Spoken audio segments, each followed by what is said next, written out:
Hari ini saya akan membacakan firman Tuhan. Mari kita mulai.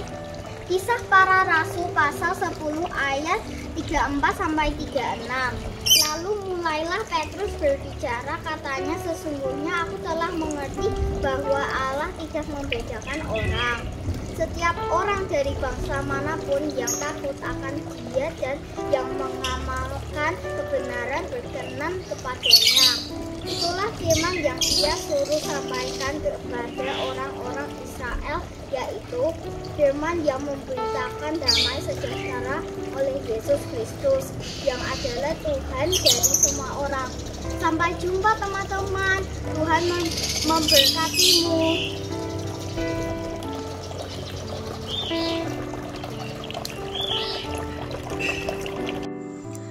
Belajar meminta maaf. Maaf, kita sudah lama mengenal kata itu. Kita sudah tahu artinya. Kita bahkan sudah tahu bagaimana menggunakannya. Sayangnya, sulit sekali bagi kita untuk mengatakannya, bukan? Tahukah kalian, adalah penting bagi kita untuk meminta maaf jika kita berbuat salah. Itu tandanya kita mengakui kesalahan kita. Dengan mengakui kesalahan, kita bertekad untuk tidak mengulangi kesalahan yang sama di lain waktu. Dengan mengakui kesalahan, kita belajar untuk menjadi semakin bijaksana. Berikut ini adalah kisah dari seseorang yang belajar untuk meminta maaf melalui pengalamannya. Mari kita ikuti bersama. Margaret, tas saya di mana? Seru Pak Edward. Woodward. Ya Tuan. Ini Tuan, kata Margaret sekretarisnya sambil berlari tergopoh-gopoh membawa tas Pak Edward. Kamu ini bagaimana sih? Bentaknya pada Margaret. Saya perlu melihat surat kontrak yang ada di dalam tas itu sebelum saya berangkat. Kamu bawa kemana tas saya tadi? Ke mobil Pak. Bukankah kemarin Bapak yang meminta saya untuk memasukkannya ke mobil? Kata Margaret mencoba menjelaskan. Ah sudah, pokoknya tas ini harus selalu mengikuti saya kemanapun saya pergi. Mengerti? Kata Pak Edward. Sekarang mana sarapan saya? Saya tidak mau terlambat sampai di bandara. Sudah siap Tuan, jawab Margaret. Pak Edward pun menuju ruang makan dan duduk di meja makannya. Pak Luigi, sang juru masak, segera menghidangkan sarapan pagi yang telah disiapkannya. Bon appetit. Selamat makan Tuan, kata Pak Luigi. Apa ini? Kata Pak Edward dengan nada tinggi sambil mengernyitkan dahi. Ini ikan salmon panggang yang dihidangkan dengan saus lemon seperti yang Anda minta Tuan, kata Pak Luigi. Kapan saya pernah berkata begitu? Bantah Pak Edward. Baru tadi pagi Tuan, jawab Pak Luigi. Bukankah Bapak sendiri yang menelepon saya di dapur? Saya tidak mau tahu. Pokoknya saya minta sarapan saya yang biasanya, seru Pak Edward sambil menggebrak meja. Cepat, tunggu apa lagi? Baik Tuan, jawab Luigi. Ia pun segera kembali ke dapur untuk memasak roti panggang dengan ham, keju parmesan, dan mentega putih seperti yang biasa disiapkannya. Setelah menyantap sarapannya dengan mengomel, Pak Edward kemudian berangkat menuju bandara. Margaret dan Pak Luigi serta para pegawai lain hanya dapat menghela nafas. Ya sudahlah teman-teman, jangan kita ambil hati. Kita semua sudah tahu kalau beliau orangnya memang begitu, hibur Margaret. Ayo semuanya kembali bekerja. Dari sepenggal cerita tadi, coba kalian tebak, Pak Edward itu orangnya bagaimana? Ya, betul sekali, ia sangat pelupa. Pernah ia marah-marah mencari kacamatanya, padahal kacamata itu ada di dahinya. Celakanya, sekalipun ia tahu bahwa ia pelupa, ia tidak pernah meminta maaf atas kekilafannya. Ia malah marah-marah dan menyalahkan orang lain. Mungkin karena ia lahir dari keluarga yang kaya dan terpandang dan mewarisi perusahaan keluarga yang sukses. Gengsi baginya untuk meminta maaf, apalagi minta maaf pada bawahannya. Beberapa waktu kemudian Pak Edward sudah menikmati perjalanannya di pesawat. Tiba-tiba pesawat itu berguncang. Semua penumpang panik. Pilot mengumumkan kepada para penumpang bahwa mereka harus mendarat darurat di laut karena telah terjadi kerusakan yang serius pada pesawat. Semua penumpang termasuk Pak Edward segera memakai jaket pelampung darurat dan bersiap-siap melakukan pendaratan darurat. Ketika pesawat itu menghantam permukaan laut, Pak Edward mendengar bunyi yang sangat keras dan setelah itu semuanya gelap.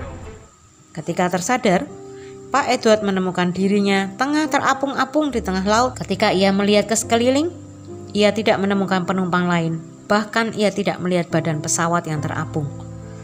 Coba kalian menutup mata sejenak dan bayangkan, kalau kalian dalam situasi Pak Edward, apa yang harus kalian lakukan? Tolong, tolong, aku masih hidup, teriaknya.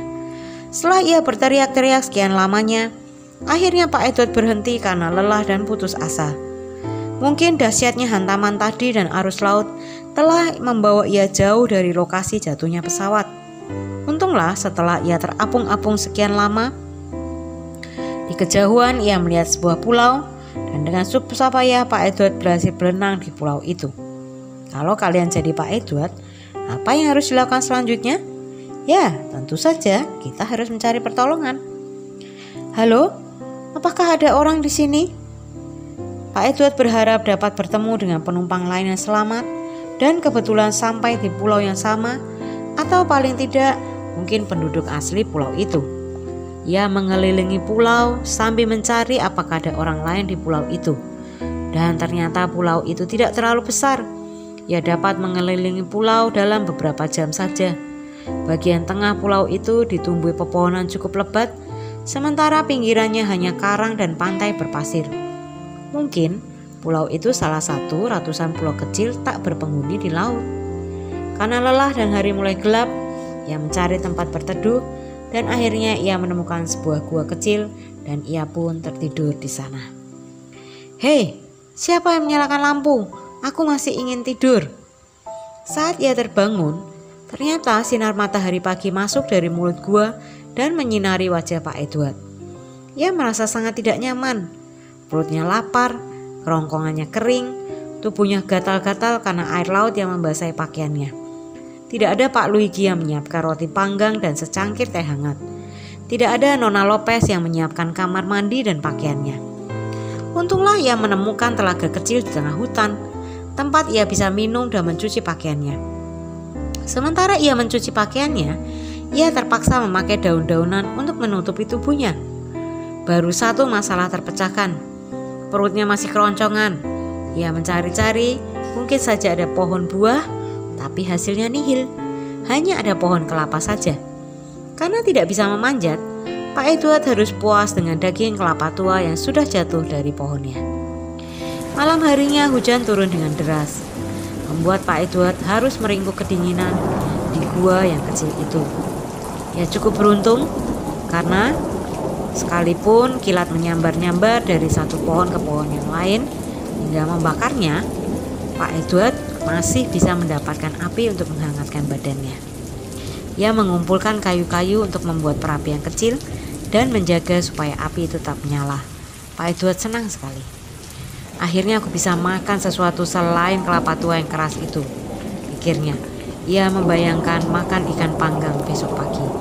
Kebetulan ia melihat ada ikan-ikan di tepi pantai. Malam itu ia pun tertidur dengan pulas. Ketika Pak Edward bangun pagi hari, api yang didapatnya dengan susah payah sudah padam, hanya meninggalkan bara.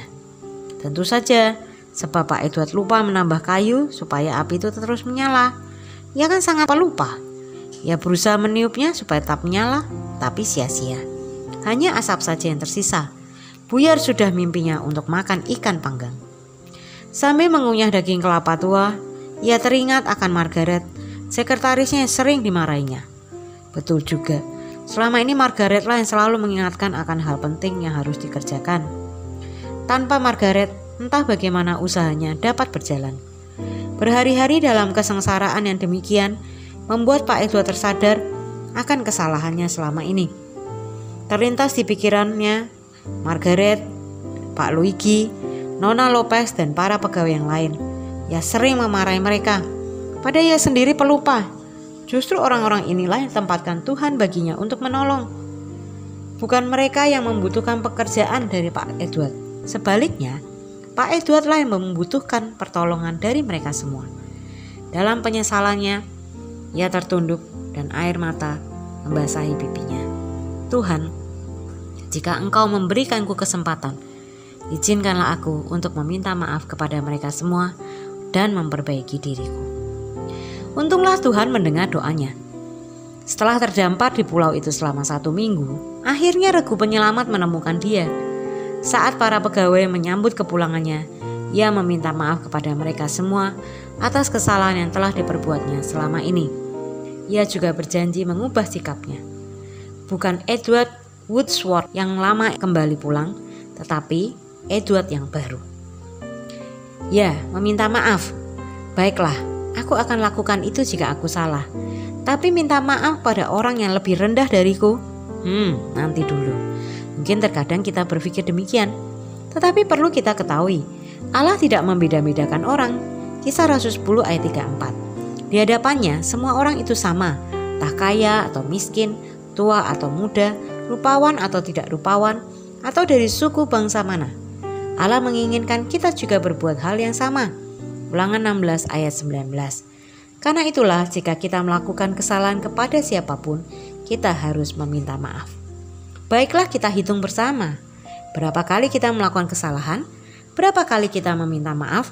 Jujur, pasti kita lebih jarang untuk meminta maaf, bukan?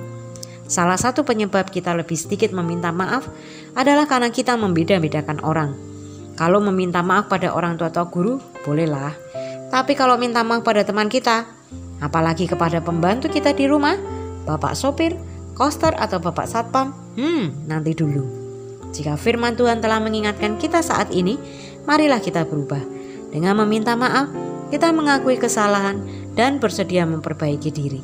Jika kita mau memperbaiki diri, itu tandanya kita semakin dewasa. Diambil dari majalah Berita GKMI, edisi April 2010. Demikian cerita kita pada pagi hari ini. Tetap semangat, jaga kesehatan. Suatu hari nanti kita akan bertemu lagi di gereja. Tuhan Yesus memberkati.